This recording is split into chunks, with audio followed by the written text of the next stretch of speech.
Meet friends, the new generation Audi Q7, ready to conquer the world and win your hearts. The most interesting part, the current Q7 hasn't outlived its usefulness yet, but judging by these shots, its days are clearly numbered. This is indicated by this model, which is undergoing rigorous testing.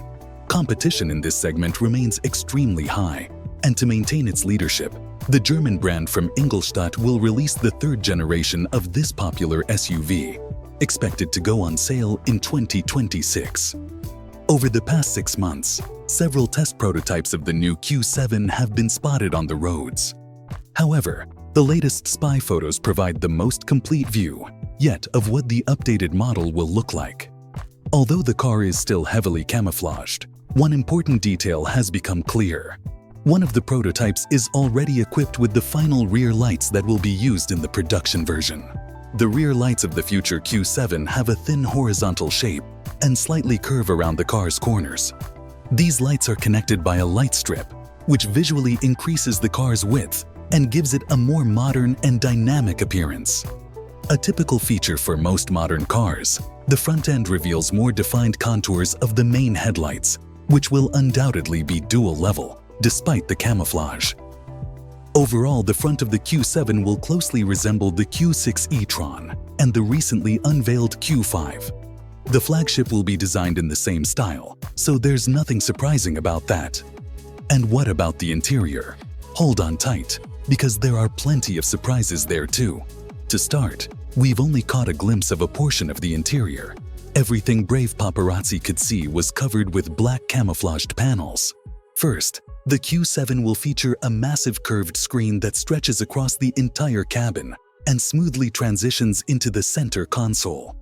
Secondly, passengers won't be bored either, as there's a dedicated display located just above the glove compartment, allowing them to watch movies and browse social media. Sound familiar? Of course. We've already seen this in the Q6 e-tron, and it seems the new Q7 is set to adopt the same style. The steering wheel, by the way, also resembles that of the Q6. Similarly to its smaller sibling, the new model will feature the new i3 1.2 electronic architecture, developed by the CARIAD division. It's the most advanced and one of the most powerful computing systems of this level available on the market. It consists of 5 high-performance computers, each responsible for the operation of a specific part of the vehicle. All of these computers are seamlessly interconnected through their own in-vehicle domain network, allowing them to exchange massive data packets with no delays, a capability that no one else currently offers. Under the hood, the new model will also impress with advanced technologies. The Audi Q7 will be offered with both gasoline and diesel engines, all of which are now equipped with a mild hybrid 48-volt system with a starter generator to improve fuel efficiency and reduce emissions.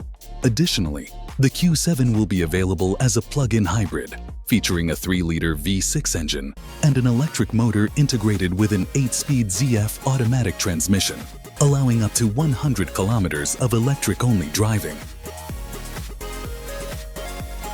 The traditional 3-liter diesel engine isn't going anywhere, which will please many fans. As always, the top of the model range will be the Audi Q7. And here's the best part. The high-performance version will continue to offer a 4-liter engine, now boosted to 530 horsepower, with acceleration from 0 to 100 kilometers per h, reduced to 3.8 seconds. A fantastic development. Regardless of the engine chosen, all versions of the new Q7 will come equipped with an 8-speed ZF automatic transmission and Audi's signature Quattro all-wheel drive system. Interestingly, the new Q7 will be built on a modified PPC platform, which is derived from the MLB Evo platform. This platform made its debut with the new Q5, but for the Q7, it will be significantly modified. An air suspension, similar to that of the latest Panamera, and an all-wheel steering system will also be available. As a result, the Q7 will continue to set a high standard in terms of comfort. On a less positive note, it appears that this will be the last gasoline-powered Q7.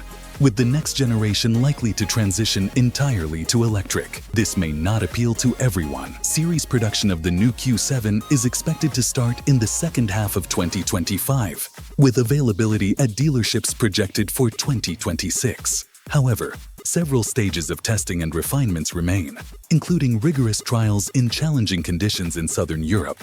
This suggests that the new model's premiere will take place in early 2025, so stay tuned. The GT-R, which has been in production since December 2007, is approaching its twilight.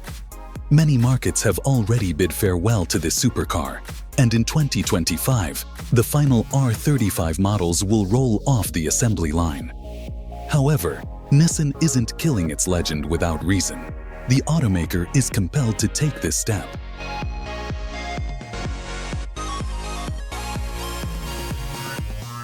In an interview with Top Gear magazine, Pierre Loing, Nissan's global product chief, explained why the GT-R is on the verge of disappearing.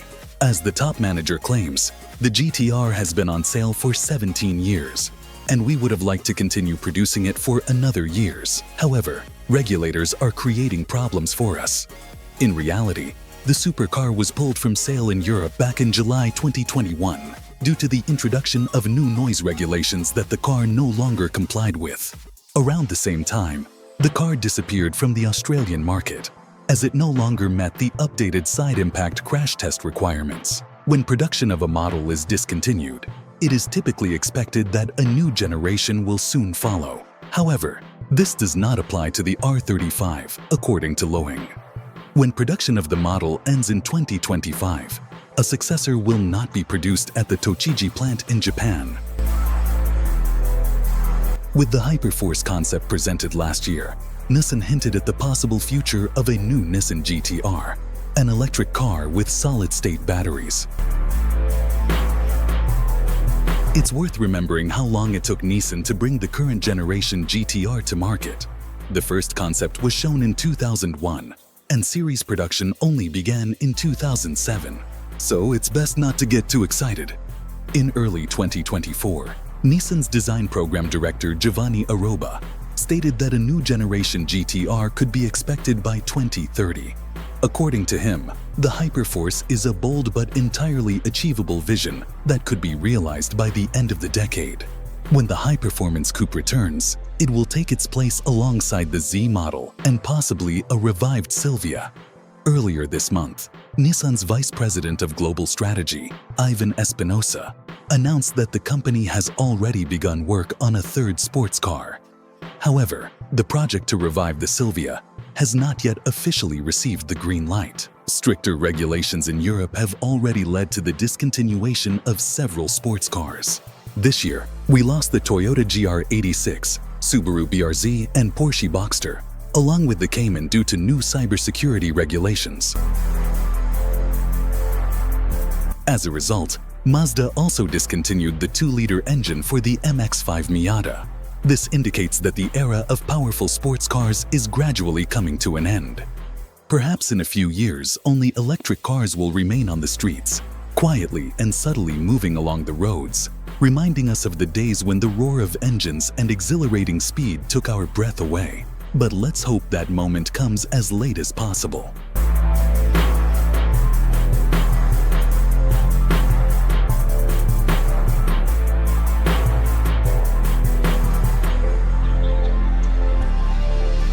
McLaren is facing quality issues once again. Over 1,000 McLaren GT have been recalled in the United States due to a serious issue with the hood latch, which could accidentally open while driving. According to the company, the problem lies in excessive tension on the manual release cable, which could cause both the primary and secondary latches to unexpectedly release. If this happens while driving, the hood could hit the windshield near the hinges and likely remain in an upright position, or maybe not. According to the recall notice, excessive cable tension may be caused by a combination of factors, including cable damage, improper cable routing, or issues with the installation of the release lever. A total of 102 McLaren GTs sold between 2020 and 2023 are affected by the recall. Notably, vehicles assembled later do not have this issue, as the GT underwent a minor update in which the British manufacturer made significant improvements to the model's quality. Therefore, later models are not affected by this issue. Furthermore, none of the other McLaren models currently in production have similar defects, which means McLaren is working to resolve its ongoing quality issues, and that is very reassuring. Thanks for watching. Don't forget to hit that like button, subscribe, and turn on notifications so you never miss an update. Drop a comment below with your thoughts, and I'll see you in the next video. Take care.